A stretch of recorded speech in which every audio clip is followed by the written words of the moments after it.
Hey, shalom and welcome. This is Dr. Maxwell. According to Islamic theology, teachings, narrative, they say that the death of Jesus at the cross was in fact baseless and theological and lacks merits per Islamic standard, meaning each person, whether a male or female, have to pay the penalty for their sins. Wherefore, the death of Jesus, paying the penalty of sins for the entire humanity, becomes baseless because you are responsible for your own sins. Yes, that is true. Let's agree with them. That is true, that each person is responsible for his and or her own sins. However, how can you pay the penalty of your sins if yourself you are a sinner? Just saying that, well, Allah, forgive my sins. I won't repeat again. I won't do it again. Is that enough payment for your sins? Let me give you an example. If you commit a crime and you are before the judge here on earth, and you go to the judge and say, Judge, I won't do it again. I know I murdered, I killed that person. I swear, under whose name, whatever name it is, maybe on the Quran, you swear on Allah or Prophet Muhammad that you are not going to do it again. Will the judge let you go? Or will you punish for the payment for the crime you have committed? Meaning you have to pay a price for that. They may forgive you, but the payment must be paid. The restitution must be paid. And this is what Jesus did. However, even in Hadith, we read that Prophet Muhammad is saying the following, that Christians and Jews, in fact, they will pay for the penalty of sins of all Muslims. Let me read it for you.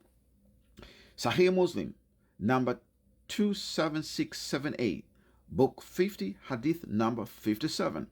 This is narrated by Abu Musa, reported that Allah's messenger said, when it will be the day of resurrection, Allah will deliver to every Muslim a Jew or a Christian and say, that is a rescue from hell fire.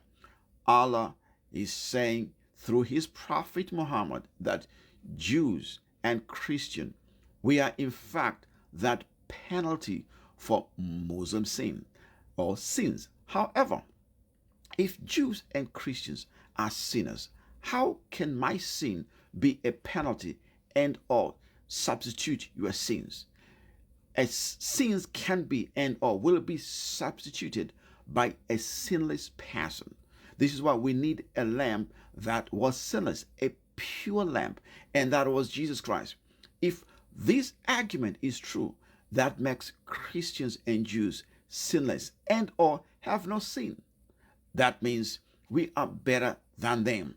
So the argument that Muslims are going to pay for their own sins, the penalty of sin, here Prophet Muhammad say absolutely not.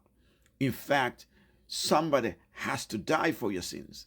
And in regard to Muslim, Christians and Jews will die for Muslim sins because Christians and Jews are sinless and all their sins have been forgiven. So they have to use our bodies, our life to substitute with their sinless life. Even in that alone, it makes you wonder, why do you want to be a Muslim, be a sinner, then wait for a Christian and Jew who are sinless to substitute your sins with their sinless life? Somebody has to pay for your sins, and Jesus paid for our sin. He was a pure lamb that was slain for you and me. He was the high priest himself, according to the order of Melchizedek, sinless and pure, and he sacrificed his own body for you and me. Either you believe in the gospel that we, in fact, according to the Quran, is superior to the Quran, or follow the stories of Islam, of Muhammad and the Quran, that waiting for Jews and waiting for Christians who are sinless on that day of resurrection, on that day of judgment, to substitute your sins and their sinless life. Shalom again. This is Dr. Maxwell. Share this to your friend and tell them that Jesus is the pure lamb that was slain for the entire humanity. Bye.